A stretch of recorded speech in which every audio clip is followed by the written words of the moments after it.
وما يمكنش يكون عندك صدر ديال الدجاج في الدار وما توجديش به هاد المقيله للغداء او العشاء، واللي غتولي عندك ادمان حقيقي.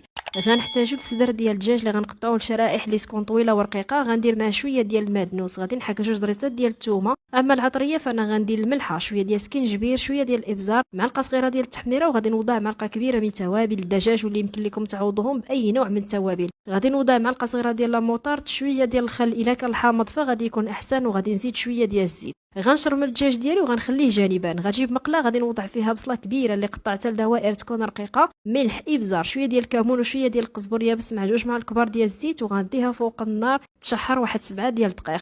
غترجع ليا على هذا الشكل. غنخليها في الجنب وغادي نوضع دابا الشرائح ديال الدجاج. النار في هذه المرحله خاصها تكون مجهده، خليهم حتى يتحمروا لكم من الجهتين، وزيدوا عليهم دابا البصيله، زيدوا البطاطا فريت، وغادي نختم ب2 حبات ديال البيض، رشيشه خفيفه ديال الكمون، ونتسناو على البيض يطيب. وكتقدم سخونه كلها في المقله او على شكل ساندويتشات لكم كامل الحريه. راها كتجي بنينه. جربوا لا غوسيط وردوا عليا، وكيف ما ديما الا عجبتكم لايكاتكم وتشجيعاتكم، وتهلاو في راسكم.